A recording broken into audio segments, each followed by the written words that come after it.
tamak bu? Büdürləkmən degan shu. Of. 3 kun hep birleşip ahırı büdürləkmən yetişini ügünüp aldım cuma. Tordaşlar, sınavımı büdürləkmən yetişini ügənganlı bami ya? Onda o filmden ahırı dikkat kılanlar. Eras, balına da telefon kıp koyay.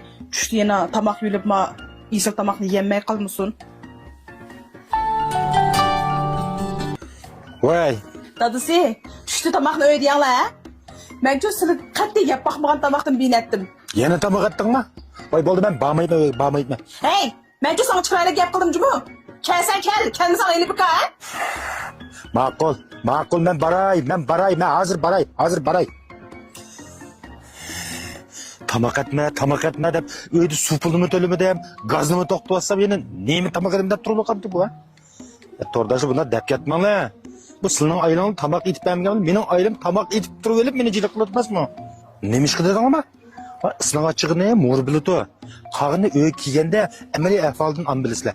Filmin devamı bir dikkat kılan ambilisi sebebini.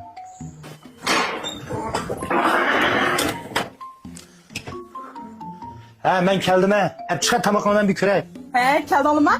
El alır, ma kevser limon işkeştin ama ben ağzını peyak da çıkımını. Şu Kevser limonu amaraklıkımda devamlıymış Kevser limon bilen gollaydı beni. Nimet kanto.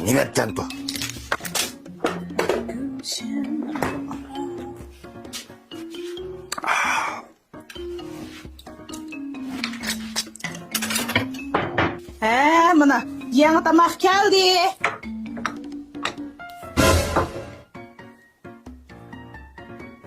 Bu kanda tamak bu. Büdürləkmən degan shu. Büdürləkmən dep koy. Bu sınığı bek aksak yapsa. Lakin bu çöpünü kandamış ne büdür kılaldı? Bu degan çok məxfi. Məhbidep, yok kandak ettiğinin deppegin andi yiyey bu tabak. Bu da. Ah, deppesem emmeden ügünüp almam tu ne? Endi sen bu çöpünü büdür kıldın dep, bunun kalayımkan nesini işlep koygan bolsan, mesela çaş büdür kılgan nesini işlep koygan bolsan bunu kandak yetmem mi ne? Vay bunun kalaymakan bir ders işletmeden, haqiqi öne işlettim ben bununla. Şu kandağı ne işlettin, şunu dep baksan, köngnem kötüne gerek olsa yiyey, bolmuş yemeyim hani. Ahırdaki zudukan boldunuz emini. Ma çöpünü çok ilişki, işvilip, kazanğı seliştin burun ma bu çokuğu aldırmay, yög olumuz. Yög varandaki ana şu çokuğu eylem ki kazanğı salıpmız. Andın boşunda büdürləkmən o çöpte yav oldu şu. Oy ya, çukuğu yögüdüm, digin ha. Makadem resmi kaydı oldan cümle kutu sana. Lakin, neyem digin aldan bu dakılışını? Vay ben bir yerin ügünü almadım, özüm oylap taptım bunu. Resmi bir icadiyet çulap sordum. Bana patent yapıyor patent. Ben bunun gayişle yakışan büdür suyu kaş, büdür soğumen, büdür polo diye damaklarıma çıkartacağım. Çıkın bana peyzi çulaптı bana. Sen okuyup bir yap bak diye bu büdürlekmedli Kanda olup da kuyruğu seydiren. Oy görgüley. Hani imi çalmada gibi turuyor mu seydiren? Suyu kanı bu ne? Onu da koyup buraya.